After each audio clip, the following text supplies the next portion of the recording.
想睇睇呢個失禁同埋尿頻啊，咁喺中醫嘅角度點睇咧？請嚟身邊咧就係註冊中醫師啦，關富健博士同大家講下㗎。關博士你好，關博士你好，你好 Mandy。係啦，其實咩嘅體質嘅人咧，特別容易失禁或者係尿頻咧？係啦，喺中醫裏邊覺得咧，就分開。如果你淨係尿急啦，咁就係尿頻啦，尿意頻頻啦。有啲咧就係遺尿嘅，有啲就係漏尿嘅。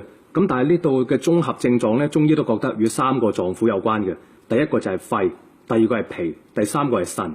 但係喺臨床裏邊咧，以腎虛為主嘅，所以好多症狀咧，中醫都覺得啊，腎係先天之本嚟嘅，亦都係後天鞏固嘅元素嚟嘅。若果佢腎虛嘅時候咧，就發覺啲尿好多噶啦。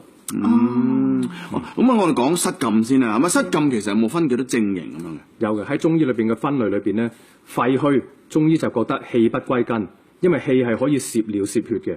第二啦，就係講脾虛，佢就會發覺中氣下陷。譬如男仔啦，會前列腺脹啦；女仔咧就會覺得有一種聚嘅感覺啊，成日聚住個小腹，咁就尿多啦。第三啦，就係腎陽虛，腎陽虛關元不顧，膀胱氣化失司，所以就會導致尿頻尿多失禁嗰啲症狀啦。即係有三種。係啦。係嗱，尿頻咧，我哋理解咧就係太多小便啦，失禁咧就係好容易漏小便啦。其實兩者有冇關係嘅咧？即係好似你所理解嘅啦。如果係淨係尿急嘅咧，一日嘅次數咧多於7次或以上啦，朝頭早，咁我哋淨係有急嘅感覺啫，咁你去廁所就可以啦。夜晚咧嘅尿咧本應就應該冇嘅，但係最多咧都係2次嘅啫。若果你超出呢個範圍就叫做尿頻啦，但係失禁咧就好唔同啦，直頭係你不自主嘅，就算你傷風打個乞嗤啦，或者你撳一撳個膀胱，佢都會飆啲尿出嚟嘅，咁嗰個就叫失禁啦。我即係話其實屙夜尿啦，都係尿頻嘅徵兆之一咯。係頭先我哋就講過呢個尿道炎啦，咁失禁同埋呢個尿頻咧，同尿道炎有冇關係？有冇直接關係咁樣嘅？其實都有一部分嘅關係，因為咧佢係多種症狀嘅綜合嚟嘅，佢可以係生理性嘅啦，亦都可以係精神性嘅啦，亦都係多種疾病呢個引起嘅綜合症嚟嘅。例如咧頭先講嘅炎症啦，咁啊有異物嘅阻塞啦，令到膀胱收窄啦，其他精神因素啦嚇親啦又會喎，寄生蟲又會喎，細菌感染又會喎，所以佢係一大堆嘢嘅綜合嚟嘅。如果淨係單純講嗰個發炎嘅症狀咧，我哋有分開急性嘅症狀同埋慢性症狀啦。急性咧就女仔多啲嘅，譬如咧會覺得成日有尿儲留嗰啲感覺咧，尿道炎就會啦，屙極都屙唔淨嘅。男仔咧就發覺個膀胱壓迫感好強，嗰啲就係前列腺腫大。所以如果慢性嘅咧嘅膀胱炎就男仔居多啦，如果急性嘅咧就女士多啲啦。OK。嗱尿頻啦，你關博士有講過啦，係可能有臟腑啊，或者係比較弱啊咁樣。咁但係如果飲得多水，其實又係咪真係一個主要嘅原因引致尿頻？咁呢個好明顯啦，飲得多水梗係會，但係幾多呢個膀胱先頂唔順呢？係。譬如你以一個膀胱嘅儲存量，一日屙尿咧，我哋大概有1.5 litre嘅份量係屙出嚟嘅。但係如果你頻嗰個次數咧，即係你100又要屙一次，200又屙一次，如果幾多先至會覺得尿急咧？就大概1包250嘅咁嘅份量嘅飲料咧，你就覺得急，但係你未使去嘅，直至到去你到好急，一定要去廁所咧，就大概2包到啦。係。咁但係如果飲得多水而引致尿頻，咁我哋需唔需要擔心咧？呢個問題。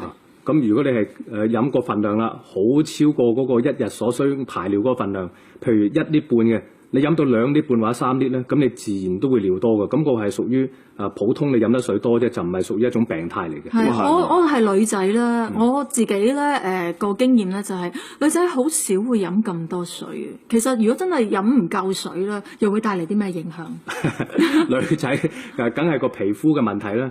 你飲得水少，不單止你發覺嗰個炎症嘅症狀重啦，皮膚都會巢嘅，咁所以都係飲多啲水。但係除咗尿急啊，你尿頻嗰啲就應該係減少個份量，係啦，就唔好超出嗰個1.5 litre個份量咧，就幾好啦。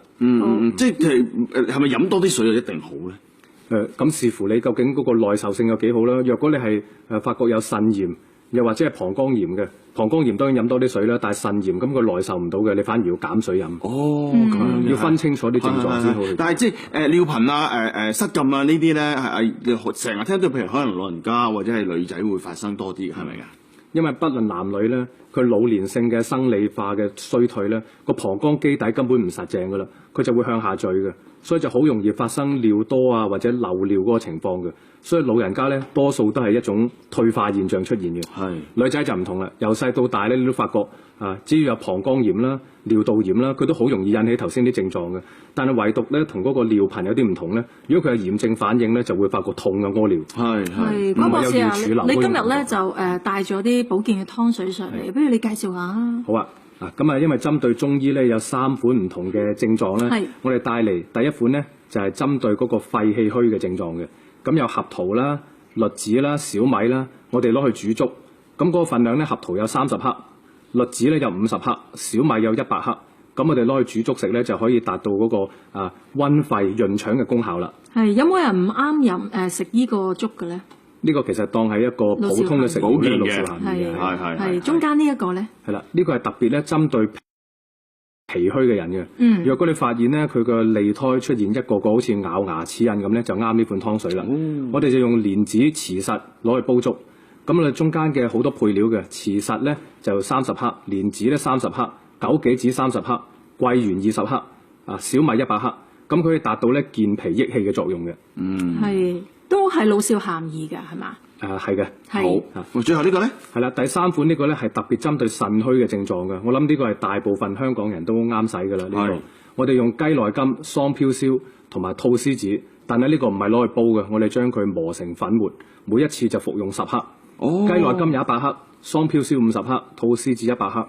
咁每次咧淨係食10克嘅啫。係，即係我哋磨成粉嚟開水飲咗佢。係啦。大概我哋呢啲一個禮拜要用幾多次到啊？